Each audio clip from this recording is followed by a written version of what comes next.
Hey boss, so today I want to actually share with you some information that as a business owner or as a leader in an organization, it is really important because employees are choosing termination over obedience. And so that is the topic for today. And I just want to share some information so you can actually make informed decisions on how you want to lead your teams when it comes to vaccine mandates. Before you follow the crowd, think about, the impact of your decisions. Do research, besides what the CDC puts out there, but do really good research. Find out what the impact of the vaccine mandate is doing to businesses, because it is having a major effect on the what's going on with regard to employees and their decisions, their personal decisions. And I think as a business owner, we have to be cognizant of that and really take into account what it is our employees are telling us. Hey, I'm Dr. Heather Williamson with the Transformation Group, and welcome back to the channel. So if you don't want to miss out on any of my weekly leadership tips and strategies videos, then actually you need to subscribe now so you get alerted when they do come out. So let's get started.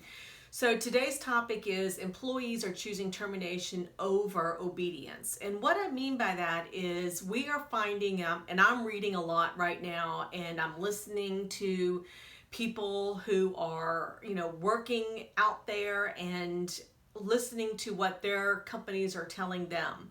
And currently you have got Biden and his vaccine mandates. I think for some industries, like for the Border Patrol, they're all going to be required to get the vaccine mandate by November 2nd. You've got hospitals that are enforcing vaccine mandates with all of their employees.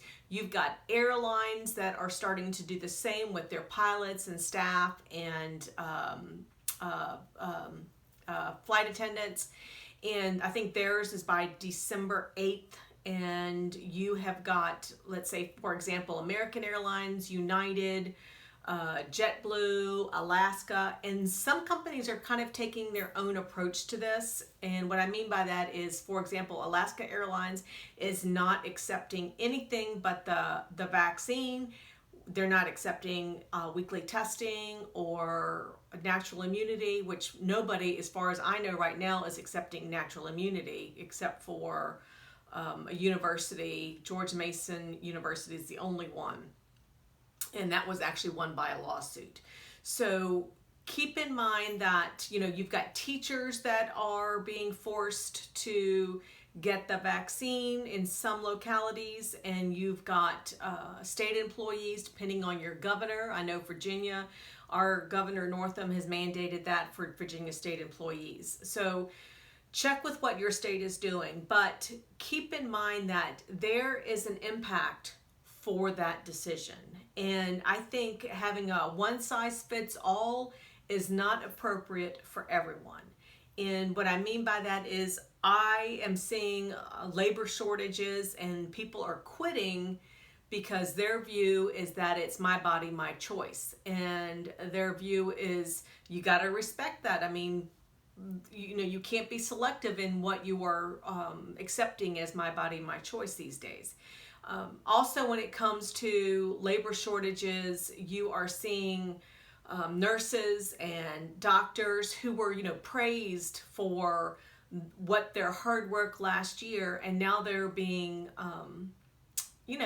viewed as villains in a sense for those that are choosing not to. You've got law enforcement as well. So, what this means to hospitals is that they are seeing their staff and doctors and nurses quitting, which is creating labor shortages there. It's impacting beds that are available. It's impacting testing that can be done for whatever is needed, any kind of testing. You are seeing even a hospital in Texas is looking at possibly closing because of labor shortages. And, depending in your area, let's say like Northern Virginia, when you're talking about the DC area, there's lots of choices with regard to, employment, probably with nurses or somebody. But when you're looking at different localities, could be more rural, this would have a huge impact in their labor. Also, when it comes to hospitals in particular, what I was finding is that people aren't getting tests and treatments for medical issues, which leads then to medical emergencies. And actually, there was a study done in the UK which found that 10,000 unnecessary cancer deaths were linked to the pandemic lockdowns over there.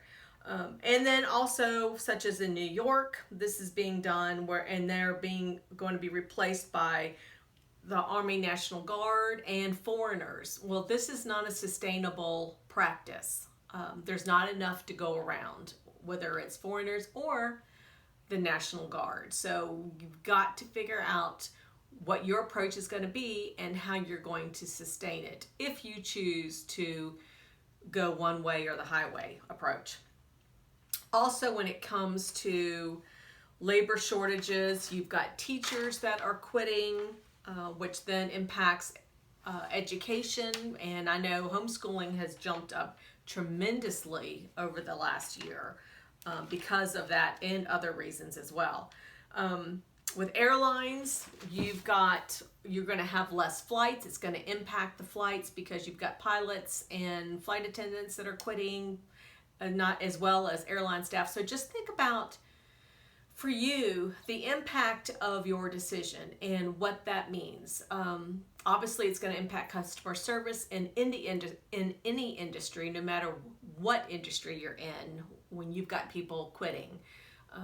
There are also federal and state lawsuits that are happening right now. And I know some lawsuits that are going to occur as soon as the mandates go into effect later this year. So keep that in mind, because I don't think this is going to, I don't think it's going to last. I think the mandates are going to go away in a sense because it's the mandate or nothing else. I think natural immunity is going to be a big player.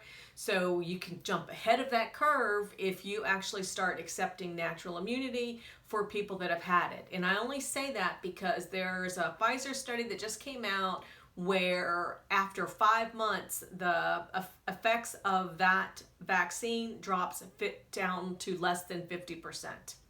Hence why the boosters are coming out. So, natural immunity has been found right now based on, people who got it last year, that it is still, natural immunity is still high 13 months later. And I think it's going to last longer. The impact is going to be longer when more longitudinal studies come into play. This is new, and we do not have a lot of information. So I think it's a gut response for the government stepping in. And I think that you have to consider also people, when you look at, there was a study that was done by a poll that was conducted by Trafalgar Group, and they found that 65% of Americans don't support firing unvaccinated workers. And this actually was across the board, no matter what your political party is. Actually, they did break it down by political party. 85.5% of the Republicans were against firing unvaccinated workers. 47.9% of Democrats were, and 63.6% of independents.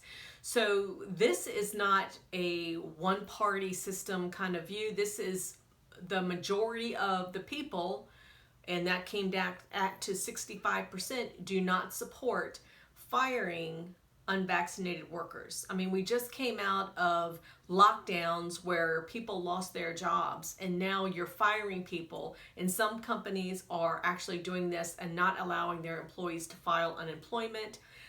There was a hospital that was not allowing their employees to even get their PTO that they had actually earned. So they are not being allowed to actually access those funds. So I think that when you take a hard line, there's going to be consequences. And if you're willing to accept it, great. If you're not, then think about alternatives if you are wanting to keep your employees. Also, there's an Arkansas bill right now which has in the legislature creating an antibody exemption to the Biden vaccine mandate. So if you've had COVID and you have those antibodies, then you are going to be exempt if that bill passes. And I think other states are going to follow suit.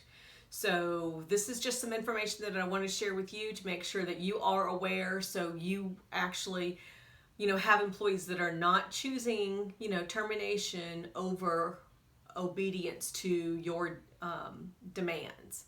And this is probably going to get some feedback. I'm fine with that. Always make it respectful.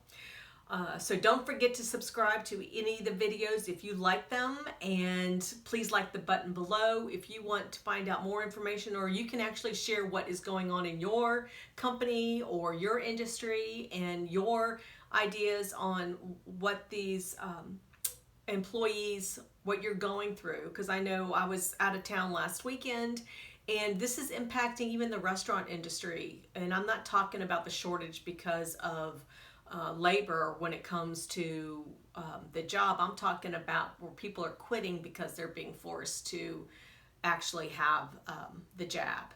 Now, when it comes to, we saw where food choices were limited because of stuff not being in the food, not being in the warehouses, and we were in a resort area, and the seafood, there were shortages there in seafood because of people not being there because they chose to terminate their employment rather than abiding by the company's vaccine mandates. So just understand that there are consequences, and it's your company. You are free to do whatever you want, but just be aware and consider everything when it comes to making mandates within your business. So until next time, hope you enjoyed this video, and I will probably put out more like it just to keep you informed as a business owner and what is available out there and what other businesses are doing. So until next time, bye.